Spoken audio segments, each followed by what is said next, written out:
আসসালামু আলাইকুম। তো আজকে আমার প্রথম একটা ভিডিও শুরু করতে যাচ্ছি যেখানে আমরা হিউম্যান ব্রেন নিয়ে আলোচনা শুরু করব।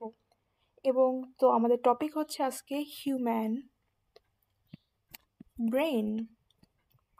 এটা আমাদের প্রথম ভিডিও হতে যাচ্ছে, আমাদের চ্যানেলের প্রথম ভিডিও। তো আমরা ব্রেন নিয়ে আসলে কি বুঝি? আমাদের প্রতিটা মানুষেরই তো আসলে ব্রেন আছে। তো ব্রেনের মেইন যে কাজকর্মগুলো করে তার মাধ্যমে আমরা কিন্তু আসলে আমাদের সেন্সিবল মানে প্রাণী থেকে ব্রেনের মাধ্যমে আমাদের তারতম্যটা ঘটে। কারণ আমাদের হচ্ছে ফোর ব্রেন, মানে এই যে সামনের এই অংশটুকু আমাদের আছে, এই যে এখানে আমি কয়েকটা ইমেজেস দিয়ে রেখেছি যে এটা আসলে নর্মালি হিউম্যান ব্রেন। এখানে টপিকসগুলো, এখানে পার্টগুলো আমি আসলে পরের ভিডিওতে ইনশাল্লাহ আলোচনা করব।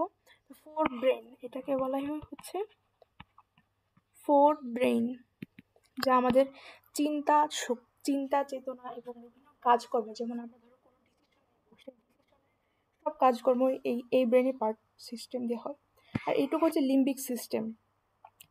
এই যে এইটুকু হচ্ছে আমাদের লিম্বিক সিস্টেম, যা আমাদের হচ্ছে কি প্রয়োজনীয়, মানে আমাদের ইচ্ছা, মেইনলি হচ্ছে আমাদের কিছু ডিজায়ার্স থাকে না, সেইগুলা আসলে আমাদের এইটুকু করে। তো লিম্বিক সিস্টেমটা হচ্ছে মেইনলি এটাকে বলা যায় হচ্ছে গিয়ে প্রাণী, অ্যানিমাল। আর এটাকে আমাদের হিউম্যান বানায় আসলে, মানে হিউম্যানকে আমাদের আমাদের মানুষকে প্রাণী থেকে আলাদা করার পার্টটা হচ্ছে এই ফোর ব্রেন এইটুকু। তো এটা আমাদের আসলে এখানে একটা হিউম্যান ব্রেন দেখতে পাচ্ছি রিয়েল এই যে এক্সরে ইসের মাধ্যমে। আর এটা হচ্ছে গিয়ে কয়েকটা পার্টস, সব পার্টসগুলো অ্যানাটমির মাধ্যমে করেছি। তো আসলে আমরা প্রথমে তো ধরো এখানে আমাদের স্টিমিউলাস মানে হচ্ছে কিছু উত্তেজনা গ্রহণ করি, যেমন আমরা ধরো লাইট আসে আমাদের চোখে, তার মাধ্যমে কি হয়, সেন্সেশন, আমাদের বিভিন্ন নার্ভস থাকে আমাদের, সেই নার্ভসের মাধ্যমে ব্রেনে ইনফরমেশনটা যায়। তো ব্রেন সেগুলো পর্যালোচনা করে আমাদের যে সিগন্যাল দেয়, সেই সিগন্যালটার আমাদের আবার সেই জায়গাটায় আসে, সেই জায়গায় এসে আমরা এখানে রেসপন্স করি। যেমন লেখার ক্ষেত্রে থেকে শুরু করে প্রতিটা ক্ষেত্রে কিন্তু এভাবে কাজ করতেছি। তো এটা আসলে অনেক বিরাট একটা বিষয়, তা আমরা মানে ওভাবে বোঝা যায় না, কারণ এটা অনেক দ্রুত ঘটে। তো আমরা সেভাবে নোটিস করতে পারি না। যদি আমরা স্লোলি অনেক ক্ষুদ্রভাবে নোটিস করি, যে আমি যেমন কথা বলতেছি, আমরা দেখতেছি প্রতিনিয়ত সব জায়গায় আসলে ব্রেনের কাজকর্ম আছে। তো এখানে এখানে সেন্সেশনের জন্য আমাদের নার্ভাস সিস্টেম রয়েছে। তো নার্ভাস সিস্টেমকে আবার দুই ধরনের নার্ভাস সিস্টেম আছে। একটাকে আমরা বলি হচ্ছে ক্রেনিয়াল নার্ভস, আর মানে ক্রেনিয়াল নার্ভসটা আসলে ব্রেন থেকে বেরোয়, এটা হচ্ছে গিয়ে 12 জোড়া থাকে। আর একটা হচ্ছে স্পাইনাল নার্ভস, এগুলো নিয়ে আমরা ইনশাল্লাহ পরের ভিডিওতে আলোচনা করব। এখানে আমরা পাই হচ্ছে 31x2, মানে 31 এই যে জোড়া, এতগুলা পাওয়া যায়। সেগুলো আমাদের সারা শরীরের সব জায়গায় আসলে ছড়ায় যায়। সে ইনফরমেশন মানে আমাদের এখানে ধরো আমাদের এই যে একটা হাতের থেকে ব্রেনে ইনফরমেশন যাবে, এটাকে বলা হয় হচ্ছে গিয়ে সেন্সরি নার্ভ। আর আমাদের যে ব্রেন সিগন্যাল দেবে যে হাতটা নড়াও, সেটাকে আমরা বলি হচ্ছে মোটর নার্ভস। যে আমরা হাত নড়াচ্ছি, যে আমি কথা বলতেছি, সব কিছু এটাগুলো যে মোটর নার্ভসের মাধ্যমে বাই ব্রেনের সিগন্যাল, সেন্ট্রাল নার্ভাস সিস্টেম। এগুলো আমরা সব পরের ভিডিওতে ইনশাল্লাহ আরও ভালোভাবে আলোচনা। এটা একটু সিম্পল দেখিয়ে দিলাম যে এখানে কতটুকু কী দেখি বলানো যায়। তো এটা আমরা দেখতে পাচ্ছি সুন্দর একটা ভিজুয়ালাইজেশন দিয়ে রেখেছি। তো এই যে এখানে আমরা ব্রেনের মাঝখান থেকে পার্ট করে যে দুইটা সেরেব্রাল হেমিস্ফিয়ার আলাদা করে এখানে বিভিন্ন পার্টসগুলো এখানে আছে ইনশাল্লাহ। আর এখানে নিউরনস দেখা যাচ্ছে, অনেকগুলো নিউরনের কানেকশন থাকে কীভাবে, নিউরন নিয়ে আমরা ইনশাল্লাহ ভালোভাবে আলোচনা করব। তো নিউরন হচ্ছে কি এই যে এখানে নিউরাল কানেকশন, এটাকে নিউরাল কানেকশনস। আর এটা হচ্ছে এ নিউরন। এই নিউরনগুলো অনেকগুলো কানেকশন, অনেক কানেকশনের মাধ্যমে আসলে এই যে এইটা তৈরি করেছে। তো এটা আসলে অনেক কমপ্লেক্স, আমি সিম্পলভাবে বোঝানোর চেষ্টা করছি। তো আমি যতটুকু বোঝার চেষ্টা করি ওইটুকুই আলহামদুলিল্লাহ। তো এখানে নিউক্লিওলাস, এখানে মেনলি নিউক্লিয়াসের এটা বডি, সোমা, এখানে বলা হচ্ছে কি সোমা মানে হচ্ছে কি বডি, এটা হচ্ছে নিউরনের বডি পার্টও থাকে। আর এগুলো ডেনড্রাইট, এগুলো সবগুলোকে বলা হয় ডেনড্রাইট। এগুলো সব ইনফরমেশন নেয়, এই যে ইনফরমেশন আসে ব্রেন থেকে অথবা বিভিন্ন নিউরনের সাথে যে কানেকশন তৈরি হয়, এই যে এখান থেকে দেখতেছো, এই যে এখান থেকে নিউরনের কানেকশনের সাথে এখানে ইনফরমেশন আসতেছে, সেই ইনফরমেশন ক্রস করে এখানে হচ্ছে গিয়ে এটাকে বলে অ্যাক্সন। এই অ্যাক্সন থেকে আবার এখানের এই যে এটা ডেনড্রাইটের সাথে কানেক্ট হয়।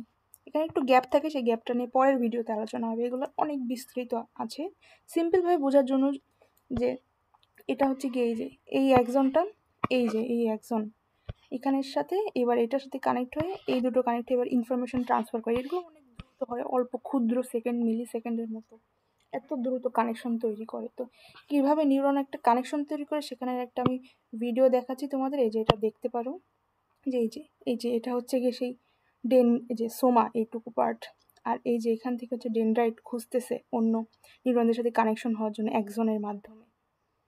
এটা অনেক সুন্দর যে হিউম্যান বডি আল্লাহ কীভাবে সৃষ্টি করেছেন। আসলে ব্রেন আমাদের অনেক ইম্পর্টেন্ট একটা বিষয়, যেখানে ধরো আমার ব্রেনটা আসলে আবার বার্থে হচ্ছে এরকমভাবে কাজ করে, মানে এরকম কানেক্টেড থাকে, অত বেশি ভাবে না। দেখুন একটা ছোট্ট শিশু কেমন থাকে, বেশি ভাবে না, চুপ করে থাকে। আর যখন আস্তে আস্তে বড় হয় এই সময় হচ্ছে নিউরাল কানেকশন অনেক তীব্র হয়ে বেড়ে যায়। তখন শিশু চিন্তা করতে শেখে, খেলে, অনেক কিছুই করে। একটা ছোট 6 বছরের শিশুকে দেখবে সে কীরকম উত্তেজিত থাকে, তার কথাবার্তা, চলন ফেরা, তার চিন্তা শক্তি অনেক কোশ্চেন করে এই 6 বছর বয়সে। তার মানে তার নার্ভগুলো নতুন অনেকভাবে কানেক্টেড, অনেক অ্যাক্টিভ থাকবে সে। তো নার্ভের এই কানেকশনগুলোর মাধ্যমে আমরা হচ্ছে গিয়ে আমাদের ব্রেনটাকে অনেক তীব্রভাবে কাজে লাগাইতে পারি। তো এখানে আমি 2টা পার্থক্য দিয়ে রেখেছি। এটা একটা brain of an animal with other animals and toys. মানে যখন একটা অ্যানিমাল, যেমন একটা বিড়ালকে ধরো একটা খেলনা দিলাম, সে কত কী করে, নাড়াচাড়া করে, খেলে। আমাদের যে বিড়ালকে দেখবে তার লেজ নিয়েও খেলতেছে অথবা বিভিন্ন কিছু নিয়ে, তো সেখানে তখন অনেক অ্যাক্টিভ থাকে। মেইন অ্যাক্টিভ থাকার পেছনের কারণ হচ্ছে গিয়ে তার মেইনলি হচ্ছে তার ব্রেনগুলো কাজ করতে, সব কিছুই ব্রেন। এই যে অ্যাক্টিভ থাকার কারণ হচ্ছে তার নিউরন। সো আমাদের মেইনলি ব্রেন থাকে হচ্ছে গিয়ে সবচেয়ে সেন্টার, আমাদের সবচেয়ে ইম্পর্টেন্ট ব্রেন। আর ব্রেনের মধ্যে আবার নিউরন, এই নিউরনগুলোই আমাদের সব কিছু কানেক্টেড, আমাদের সব চিন্তা শক্তি সব কিছুই আমাদের নির্ধারণ করে। আর এটাকে বলা যায় এক প্রকার মাসেল। যে একটা ছবি দিয়ে রেখেছি, আমাদের যত ব্রেনকে যত কাজ দিবা, মানে মাসেল যেমন ডেভেলপ হয়, আমরা যখন ব্যায়াম করলে মাসেল শক্তিশালী হয়, প্রোক্রাস্টিনেশন না করে যদি আমরা কাজ করি তাহলে আমাদের অনেক শক্তি সামর্থ্য বাড়ে। তেমনই ব্রেনকে যদি আমি কাজে লাগাইতে পারি তখন ব্রেনেরও শক্তি সামর্থ্য বাড়ে এবং ব্রেনও অনেক অ্যাক্টিভ হয়ে যায়। তো আমাদের উচিত আমাদের ব্রেনকে কাজে লাগানো। অল্প মানে অল্প একটু হলে আমরা বর্তমান যুগে আমরা বোর হয়ে যাই বা ভাবি কি ওরে আল্লাহ আমরা কত কি করে না ফেলছি, অথবা টেনশন লাগে। যখনই বুঝবো তোমার টেনশন হচ্ছে, তুমি টায়ার্ড হয়ে যাচ্ছ, তোমার বোরিং লাগতেছে, তখনই বুঝবা তোমার ব্রেন কাজ করতেছে এবং তোমার স্ট্রেসড হওয়ার কোনো রিজন নাই। সো সবাই স্ট্রেস ফ্রি থাকো, এবং যখন তোমাদের চাপ বেশি পড়বে তখন বুঝবে তোমাদের ব্রেন বেশি অ্যাক্টিভ, এবং তোমাদের ব্রেন তখন বেশি নতুন নতুন পথ আবিষ্কার করে এবং সেভাবে ছড়িয়ে পড়ে কাজ করে। এখন ব্রেনের লাইটিং দেখুন, আগের ভিডিওতেই দেখালাম যেভাবে ব্রেন কী করে আসলে কানেকশন অন্য নিউরনের সাথে পায় এভাবে। তো এখানে আবার একটা 2টা জিনিস দিয়ে রেখেছি, যে নর্মাল আর কোকেন ব্রেন। মানে একটা নর্মাল ব্রেন কেমন হবে আর একটা কোকেন আলা ব্রেন। তো কোকেন হচ্ছে এগুলো হচ্ছে ড্রাগস, এগুলো তারা হচ্ছে গিয়ে অনেক অনেক একটা শক্তিশালী ড্রাগের মধ্যে পড়ে। তো এরা হচ্ছে কোকেন খেলে তোর ব্রেনের কার্যক্ষমতা কমে যায়। দেখো না, একটা মাতাল মানুষকে দেখলে কেমন দেখবা রাস্তায়, যে ঢলতেছে, কাজ করতে পারতেছে না ঠিকঠাক।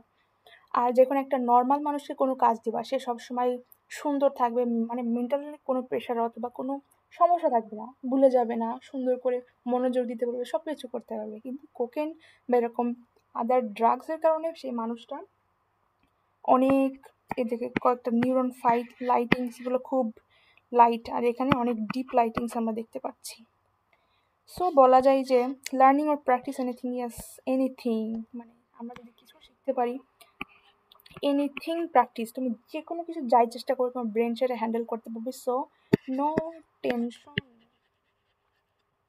টেনশন অ্যাট অল, সব কিছু যা চাই তাই শিখতে পারবো যদি